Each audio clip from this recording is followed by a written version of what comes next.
농촌의 당근마켓이 될까 안 될까? 서울에 있는 사람들은 이렇게 물어보면 좀 고민을 할 것 같아요. 우리가 장기선 맘카페라는 곳에 다녀왔죠. 맛빵이 아주 맛있더라고요. 생지를 사와서 에어프라이어에 돌려서 구워 먹고 있습니다. 기본소득이 여기서 시작된다. 5년간 주민들 소득이 지역 화폐 형태로 좀 늘어난다 이런 얘기가 도니까 소비를 더 늘리겠네 생각하시면서 기대를 많이 하시는 것을 알 수가 있었어요.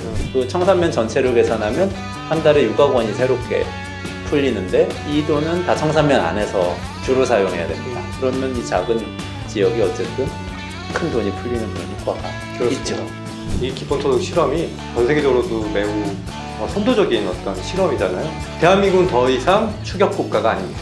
세계 글로벌 기준에서 가장 첨단의 어떤 사회적 정책적 실험을 하고 있는 매우 자랑스러운 선진국입니다. 라고 말하고 싶네요. 네. 지역의 분위기가 좀 달라지는 그런 어떤 느낌이 있나요? 있죠. 그러니까 우리가 흔히 농촌을 딱 생각하면은 농촌에는 논밭이 쫙 펼쳐져 있고 뭐 여기 살고 있는 대부분의 주민들이 다 농민이고 이렇게 생각을 하시기가 쉬운데 사실 사정이 그렇지가 않아요. 청산도 마찬가지인데요. 전국 평균을 일단 좀 보면은 농가 인구 비율이 그렇게 높지가 않거든요. 여기 지금 그래프 하나 제가 띄웠는데요.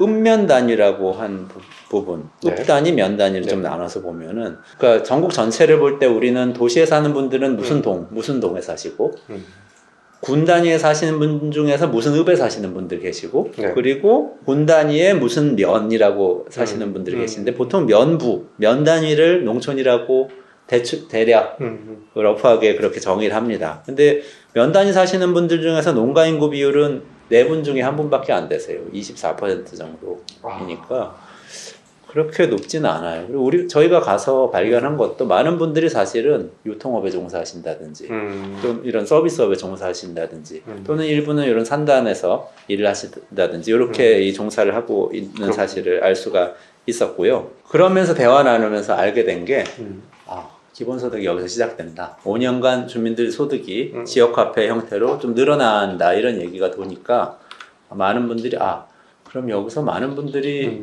소비를 더 늘리겠네 생각하시면서 기대를 많이 하시는 거를 알 수가 있었어요. 물론 소비를 하실 분들도 기대가 크세요. 조금 여유가 생기겠구나. 근데 또 사업하시는 분들도 여기에 가게를 하나 내볼까? 그렇죠. 카페를 하나 내볼까? 뭐 이런 생각을 많이 하시면서 조금 술렁술렁하는 그 역동성을 느낄 수가 있었습니다.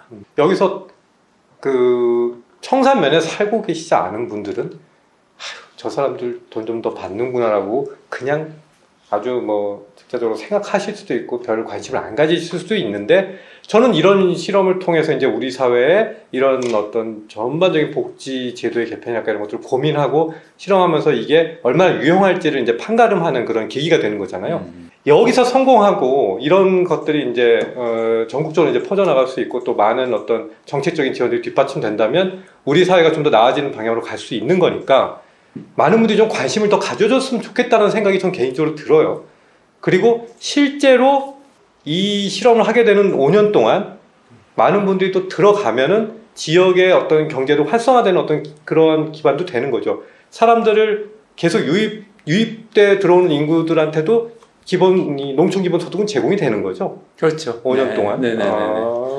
지역 동안 활성화에 대한 어떤 그런 기대들이 많아질 수밖에 없을 것 같아요. 그게 두 가지 차원이 있어요. 하나는 방금 말씀하신 것처럼 진짜로 여기 돈이 많이 풀리니까 많이 소비가 될 것이고 그러니까 우리가 사업을 좀 늘려야 되겠다. 이렇게 접근하는 부분이 있습니다. 그런데 또 한 가지 차원은 뭐냐면 우리 지역에 많은 분들이 여유가 좀 생기시기 때문에 지역 공동체 활동 좀 활성화될 수 있지 않을까 이런 생각을 또 하시는 분들이 계세요. 사실은 코로나19 탓도 있고 문화가 바뀌는 탓도 있어서 우리 농촌 공동체라는 게 옛날 같지는 않습니다. 옛날에는 뭐 무슨 일 있으면 같이 모여가지고 뭐 일도 같이 하고 새참도 같이 드시고 같이 그 어디 놀러도 가시고 축제도 같이 하고 이런 공동체 문화가 사실 농촌에는 도시보다는 좀 더 많이 있었는데 지금은 많이 뿔뿔이 흩어진 상태라고 해요. 이분들이 그래도 같이 힘을 합쳐서 뭔가 새롭게 협동조합이든지 마을 공동체든지 이런 활동을 공동을 해볼 수 있는 기회, 이웃하고 더 가까워지고 신뢰를 높일 수 있는 기회 이런 게 될 수 있지 않을까 하는 기대도 상당히 있어요. 그래서 그런 활동을 하려고 준비하는 분들도 또 만날 수가 있었습니다. 그 부분도 커뮤니티에 대한 어떤 공동체 활성화라고 하는 기대.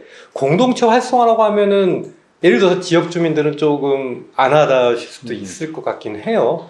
근데 저도 공부를 하고 좀 관심을 갖고 들여다보면 우리 사회가 점점 더 개인화되고 핵가족화되고 이제 특히 도시의 삶은 바로 앞집에 누가 사는지 그리고 가족 구성원이 어떻게 되는지 이분들은 뭘 하시는지 전혀 관심이 없죠. 근데 우리 모두가 가족과 직장으로 왔다 갔다 하는 그런 삶에 익숙했던 그러한 어떤 삶의 기본 방식이 그런 구조가 코로나 이후에 좀 변화하는 것 같아요. 물론 코로나 자체만이 아니라 이른바 4차 산업혁명을 통해서 어떤 일자리라든가 이런 것들의 전반적인 구조 변화가 이제 벌어지면서 사실 많은 일자리들 우리가 흔히 좋은 일자리라고 말하는 정규직, 대기업 정규직 이런 일자리의 숫자가 사실 점점 좀 줄고 있다라고도 볼 수 있겠죠. 많이 변화를 하고 있다는 하고 있는 거고 그런 상황이라면 사람들은 점점 더 외로워질 것 같아요. 그렇지 않아도 도시의 삶은 외로운데 이제는 직장에서도 내가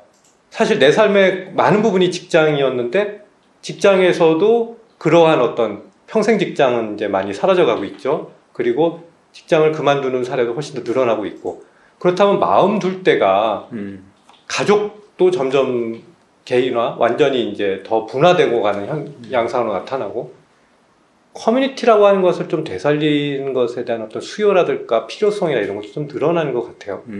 저는 그걸 로컬의 재복원, 재발견 이런 것으로 좀 바라보고 있는데 어떻습니까? 이번 기본소득 실험이 그런 것에 대한 공동체 활성화에 대해서 어떻게 좀 더 구체적으로 연결될 수 있을까요? 그런 기대를 갖고 있죠. 그게 어떻게 나타나고 있냐면요. 예를 들면 그러니까 이 기본소득 때문에 구체적인 변화가 아직 본격화되지는 않았어요. 왜냐하면 이제 막 지급하려고 하고 있는 단계이기 때문에 그렇지만 가능성은 이런 곳에서 보입니다. 첫 번째로 친환경 농업인들이 모임을 만들어서 공동으로 고민을 하고 있습니다.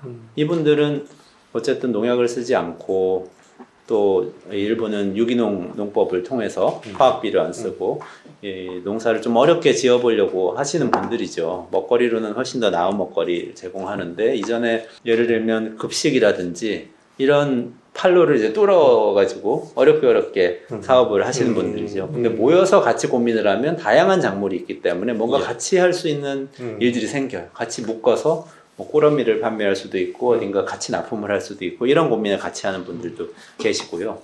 또 한편으로는 지역에 많이 떠났다고는 하지만 청년들이 남아 있습니다. 근데 청년들이 개인으로 남아 있어 가지고는 지역에서 뭔가 같이 해보기는 사실 굉장히 어려워요. 왜냐하면 여기는 서울에서처럼 그 직장에 나가면은 직장에 많은 사람들이 있고 같은 또래의 청년들하고 직장에서 같이 뭔가 공동체를 이뤄서 뭐 취미 생활을 한다든지 이렇게 할 수 있는 분위기가 아니기 때문에 만날 수 있는 매개가 지역에 있어야 돼요. 그런 모임을 만들어 보고자 하는 활동가들이 있습니다. 그래서 청년들이 활동할 수 있는 공간을 모색을 해보기도 하고 이런 분들도 계시고요. 또 발견을 했던 거는 또 여성들하고 이주민들에 대한 이야기인데요. 저희들이 만난 분들 중에서 부인께서 외국인이신 남성분이 계셨어요. 40대 정도 된 남성분인데 그 부인은 사실은 지역에서 커뮤니티 활동을 열심히 하고 계신데 그 중요한 도구가 당근마켓이더라고요. 농촌에 당근마켓이 될까 안 될까? 서울에 있는 사람들은 이렇게 물어보면 좀 고민을 할 것 같아요. 근데 사실은 잘 된다고 합니다. 아, 당근마켓이 거기도 활성화돼 있군요. 네네. 특히 이주 여성. 그 이주민이면서 여성인 분들은 사실 우리 사회 기반이 없기 때문에 게다가 이분은 서울 살다가 농촌으로 가셨어요. 완전히 다 끊어진 상태인데 그분들 연결해주는 매개 역할을 또 이런 앱이 하고 있는 이런 사실도 발견하고 있었는데 이게 지금은 서로 물건을 거래하는 그런 차원이지만 이거 조금 발전하면 어려운 일이 생겼을 때 또 이주민이 뭔가 불이익을 받거나 소외받는 일이 생겼을 때 같이 대응을 할 수도 있고 서로 노하우를 나눌 수도 있고 이런 이 기반이 되겠다 이런 생각을 좀 했습니다. 근데 이게 기본소득이 지급되면 어떻게 될 거냐? 저희 생각은 그런 거예요. 사람들이 여유가 생기고 특히 지역화폐로 지급되니까 지역에서 거래가 많이 일어날 것이기 때문에 이런 유대감을 좀 가까이 해주는 여유가 생기고 지역 안에서 거래를 많이 하면 유대감이 많이 생기는 그런 계기가 될 수도 있겠다. 이런 생각을 갖고 지금 관찰을 하고 있습니다. 사실 월 15만 원이라고 하면 우리 지난 영상에서도 좀 우스갯소리로 주고받았지만 큰 돈은 아닐 수도 있고요.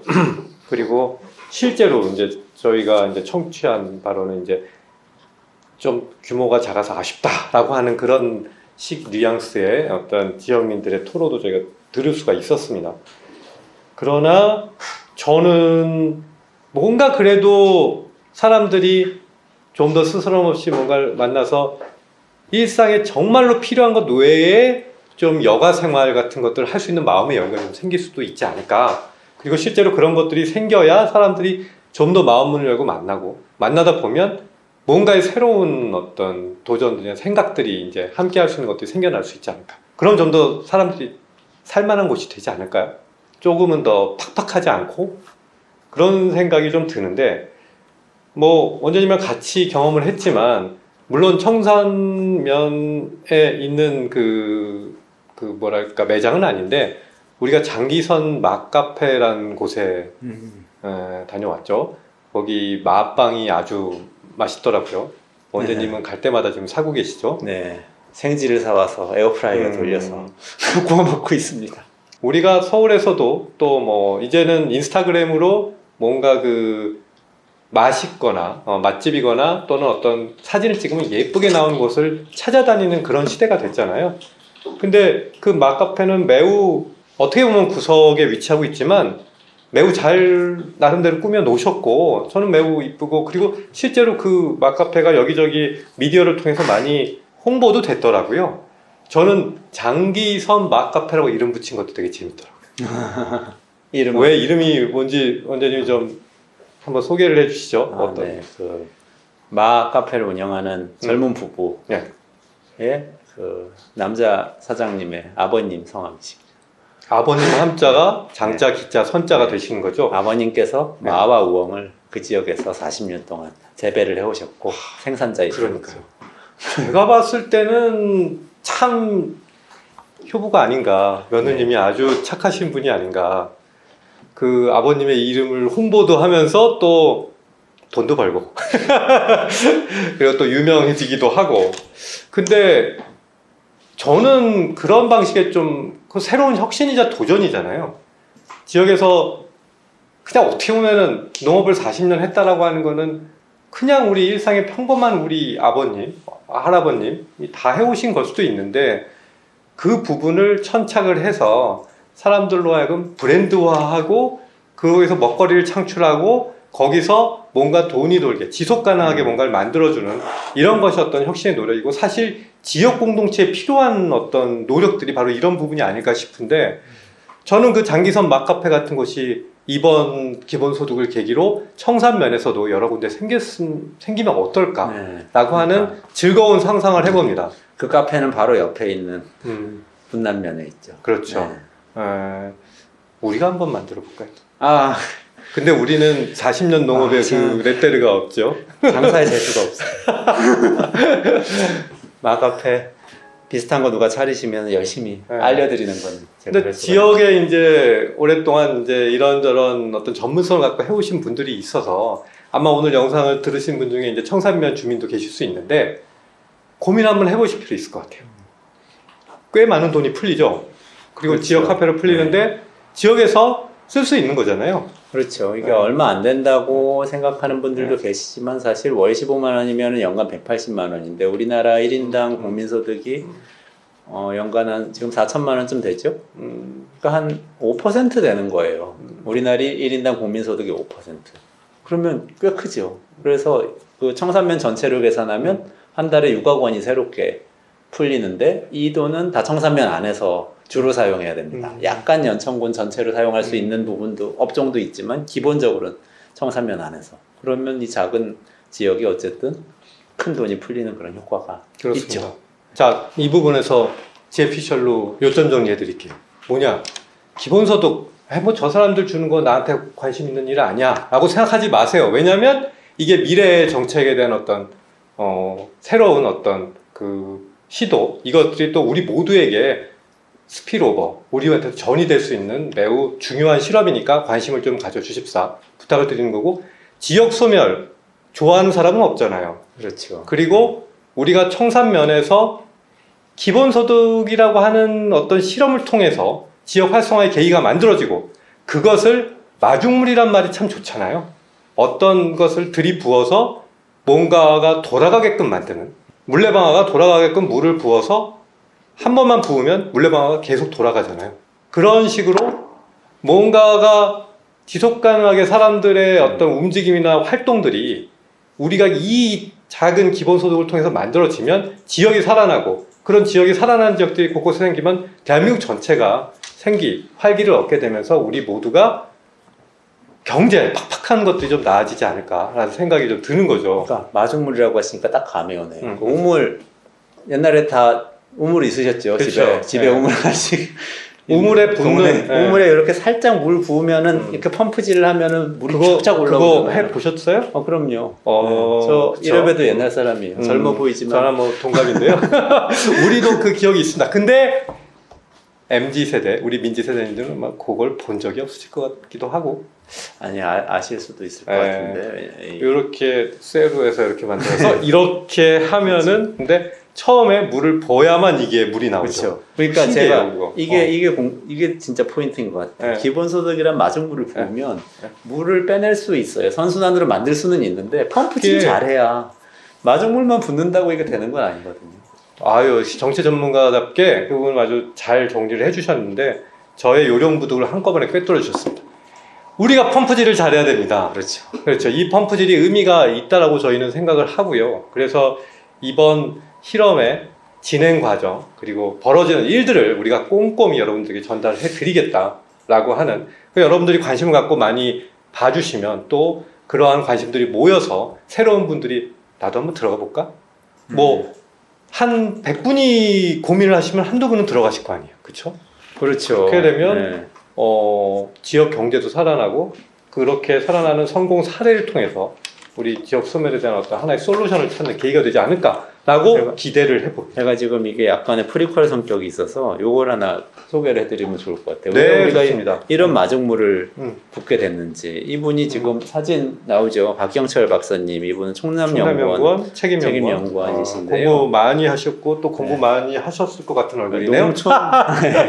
그 농업 관련된 정책 바닥에서는 상당히 유명한 분이십니다. 역시 전문가시군요. 농업 농촌 전문가이신데 여기 칼럼 쓰신 걸 제가 조금 이렇게 읽어봤는데 틀린 말이 없어요. 뭐냐면은 우리나라 농촌에 대해서 얘기를 하는 거예요. 이게 지금 농촌 기본소득이잖아요. 지역 소멸 지역에 대한 기본소득이면서 동시에 농촌 기본소득이 청산면에 주어지고 있는 건데요. 우리나라 농촌이 기본적으로는 이 세 가지의 굉장히 중요한 문제를 겪고 있다는 거. 역사적으로 계속 벌어진 건데, 첫 번째로 농업은 기본적으로 도시에서 산업이 발전하는데 지원하는 수단이 된 거예요. 농업은 자체적으로 발전해야 되는 게 아니고 공장에서 노동자들이 도시에 모여가지고 일을 해야 되니까 거기에 식량을 대주기 위해서 존재한다. 이렇게 정의가 된 거죠. 배우지란 말을 그런 셈이네요. 그런 셈이네요. 그래서 농업 자체가 발전할 수가 없었다. 그다음에 두 번째로 농촌 주민은 주민 스스로의 어떤 의미를 갖는 주민으로 국가에서 바라보는 게 아니라 도시의 예비 노동자. 그러니까 도시의 값싼 노동자로 계속 편입할 수 있는 진짜로 인구댐 역할이죠. 노동력 댐 역할을 하는 곳으로 인식이 됐기 때문에 또 가슴 아프네요. 농촌 주민들이 어떤 자생할 수 있는 분위기가 형성될 수가 없었다. 그다음에 세 번째로 그렇기 때문에 이 농촌 지역에는 각종 공해물질이 배출되는 산업단지 그리고 발전소, 쓰레기 폐기물 처리장이 많이 들어오게 됐다. 이런 얘기를 하세요.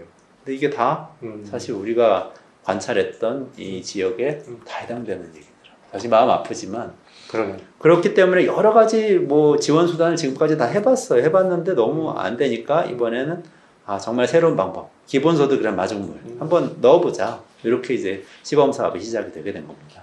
맞습니다.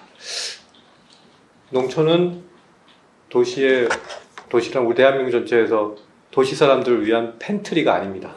창고가 아닙니다. 그렇죠? 그렇죠. 이제는 우리의 대한민국 전 국토가 다들 소중한 그런 어떤 동등한 지위를 갖고 균형 발전 이런 부분의 가치를 좀 더 봐야 되지 않을까라고 하는 식으로 좀 생각을 해봤는데요. 기본소득 실험을 통해서 이제 우리가 여러 가지 이제 얻어야 할 것들에 대해서도 이제 많이 말씀을 좀 나눠본 것 같은데 혹시 뭐 추가로 또 정리한다는 차원에서 한번 말씀을 주신다면 어떨까요? 네, 일단 네. 이 실험 세계사적인 실험이에요. 제가 몇 번 말씀드렸지만 전 세계에서 선진국에서 어떤 한 지역에서 매달 지역화폐 형태로 기본소득을 지급한 사례는 없었습니다. 미국의 알래스카주가 사실 유일한데 거긴 1년에 한 번씩 좀 금액이 변동되면서 배당금 형태로 지급되기 때문에 성격이 많이 달라요. 원유가 많이 나와서 그런 건가요? 그렇죠. 원유 뭐 기름 펀드를 만들어서 펀드의 운용 수익을 가지고 주민들에게 1년에 한 번씩 나눠주는 받은 형태인데요. 분들이요, 진짜. 알래스카에 사시겠습니까? 아니, 그건 싫어요. 네. 추워요. 또 추워서. 근데 어쨌든 네. 그런 의미에서 여기서 어떤 일이 벌어지는지를 잘 정리해서 알리면 전 세계에 지금 위기를 겪고 있는 복지국가 제도에 영향을 줄 수가 있습니다. 한국이 사실 이끌어갈 수가 있는 그런 실험이고요. 두 번째로는 기본소득도 그렇지만 지역 단위에서 어떤 정책을 펼치는데 정말 장기적으로 그 효과가 어떻게 되는지를 면밀히 관찰하는 사례는 많지가 않아요. 지금 저희가 그걸 시작하는 거거든요. 왜냐하면 지금 이미 전수조사가 들어갔어요. 전수조사라고 하면 주민 전원에 대해서 조사를 하는 겁니다.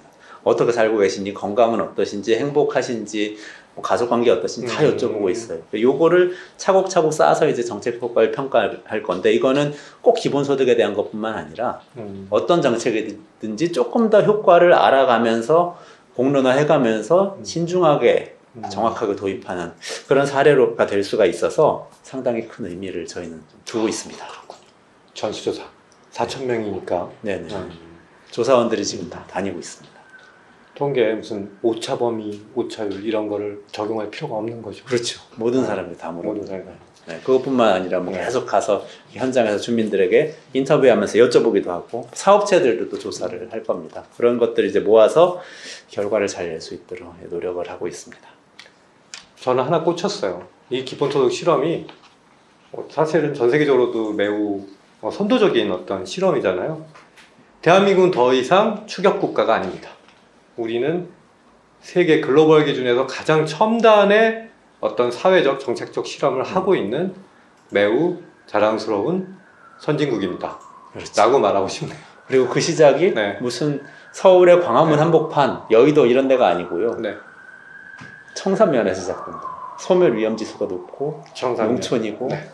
뭐 쓰레기 소각장 같은 거 싫지만 굉장히 바사했던 그곳에서 하는 실험이 사실 세계를 바꿀 수도 있다. 뭐 이런 생각을 해볼 수 일단 있습니다. 대한민국에서 청산면, 미국을 또 잘 아시니까 미국에서 청산면이면 어딘가요? 네, 미국의 청산면이면 알래스카. 알래스카. 안 돼. 이건 편집. 이분이 이래서 들통이 났어요. 안 돼, 미국 안 돼. 전문가 아닙니다. 안 돼. 예, 고맙습니다. 오늘 기본소득 청산면, 농촌 기본소득 실험에 대해서 우리가 좀 더 청산면의 현장을 중심으로 말씀을 나눠봤고요. 우리의 기본소득 실험에 대한 중계방송, 리포트는 계속되죠.